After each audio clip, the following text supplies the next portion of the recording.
সালাম সালাম হাজার সালাম সকল শহীদ স্মরণে আমার হৃদয় রেখে যেতে চাই তাদের স্মৃতির চরণে। বীরশ্রেষ্ঠ রুহুল আমিন। বাঘপাছড়া নোয়াখালী জেলার সাধারণ এই গ্রামে জন্মেছিলেন অসাধারণ এক মানুষ, যার দেশপ্রেম, বীরত্ব, ত্যাগ সোনার হরফে মুদ্রিত ইতিহাসের পাতায়। তিনি গানবোট পলাশের বীর নাবিক, প্রধান engine room artificer Mohammad Ruhul Amin বীরশ্রেষ্ঠ। গ্রামীণ সচ্ছল গৃহস্থ আজহার পাটোয়ারি ও মা জোলেখা খাতুনের পরিবারে 1935 সালে জুন মাসে আষাঢ়ের এক বর্ষণ মুখর রাতে জন্মগ্রহণ করেন রুহুল আমিন। দুই ভাই চার বোনের মধ্যে রুহুল আমিন ছিলেন প্রথম। বিশাল জলরাশির সমুদ্রে অনেক দূর থেকেও যেমন দেখা যায় জাহাজের মাস্তুল, সবার কাছে দীর্ঘদেহী সুঠাম রুহুল আমিন ছিলেন তেমনি আশ্চর্য এক মানুষ, যাকে সবাই ভালোবাসতেন। বাঘপাছড়া গ্রামের প্রাইমারি স্কুলের গণ্ডি পেরিয়ে পার্শ্ববর্তী থানা আমিষাপাড়ার হাই স্কুল পর্যন্ত খুব বেশি দূর পড়া হয়নি রুহুল আমিনের। রোদ্দুর তার উঠোনে এসেও সরে গিয়েছিল মূলত সংসার বড় হওয়ায়, ভাবতে হয়েছিল জীবিকার কথা। জুনিয়র মেকানিক্যাল ইঞ্জিনিয়ার 1951 সালে এই পদবিতেই নৌবাহিনীতে যোগ দিয়ে প্রাথমিক প্রশিক্ষণে চলে যান করাচির অদূরে আরব সাগরের মধ্যে অবস্থিত মানোরা দ্বীপে PNS বাহাদুরে। কোর্স সমাপ্ত করার পর 62066 নম্বর ধারী রুহুল আমিন PNS কারসাজে আর্টিফিসার পদে নিযুক্ত হন 1965 সালে। 1968 সালে চট্টগ্রাম PNS বখতিয়ার নৌঘাটিতে বদলি হন। 1971 সেপ্টেম্বর মাস পর্যন্ত তিনি 3 নম্বর সেক্টরের অধীনে একাধিক যুদ্ধে অংশগ্রহণ করেন। সেপ্টেম্বর মাসের শেষের দিকে আগরতলা যাওয়ার জন্য গুরুত্বপূর্ণ একটা চিঠি পান।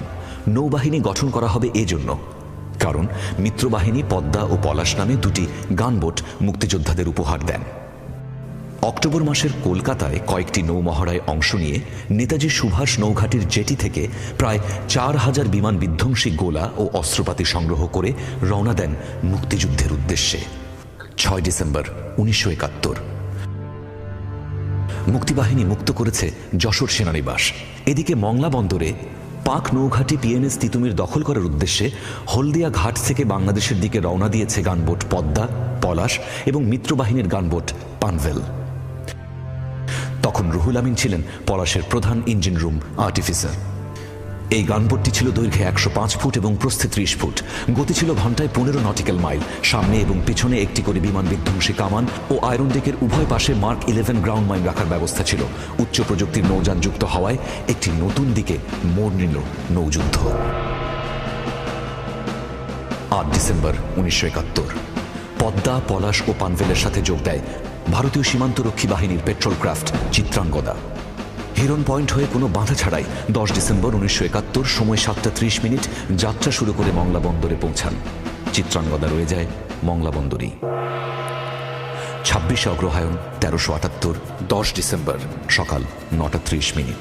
হেমন্তের নবান্ন উৎসবের সকাল হয়ে উঠল। গোলা, বারুদ ও অস্ত্রের সাজ সাজ রবে যুদ্ধের উত্তাল ঢাক। শুরু হলো চূড়ান্ত অভিযান। গানবোট পানভেল আগে, পিছনে পলাশ আর তার পিছনে পদ্মা। তখন প্রায় 12টা ছুঁই। গানবোটগুলো খুলনার শিপইয়ার্ডের কাছাকাছি। হঠাৎ অনেক উঁচুতে দেখা যায় 3টি জঙ্গি বিমান। শত্রুর বিমান মনে করে পদ্মা ও পলাশ থেকে গুলির অনুমতি চাওয়া হয়। জবাবে পানভেলের ক্যাপ্টেন জানান, বিমানগুলো ভারতীয়, সুতরাং ভয়ের কিছু নেই। কিন্তু তা সত্ত্বেও হঠাৎ অপ্রত্যাশিতভাবেই বিমানগুলো ক্ষিপ্ত চিলের মতো নিচে নেমে এসে বোমা বর্ষণ করে, প্রথমে গানবোট পদ্মার উপরে এবং পরে পলাশে।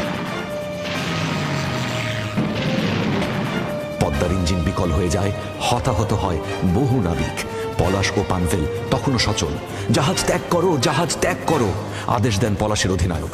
এদিকে ইঞ্জিন রুম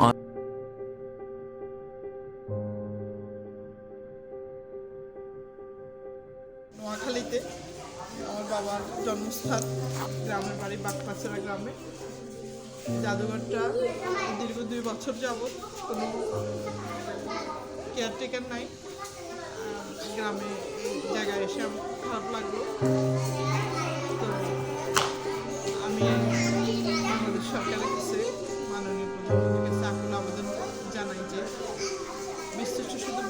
না, বীরশ্রেষ্ঠ জাতির সম্পদ এদের।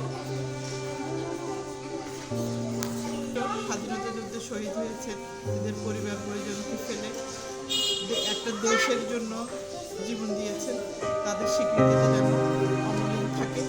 নতুন প্রজন্মের কাছে আমার আবেদন যে তোমরা যেন এই বীরশ্রেষ্ঠের পরিজনটা মনে রাখো এবং আমার এই সবুজ সামনে দেশটাকে সামনের দিকে এগিয়ে নিয়ে যেতে পারো।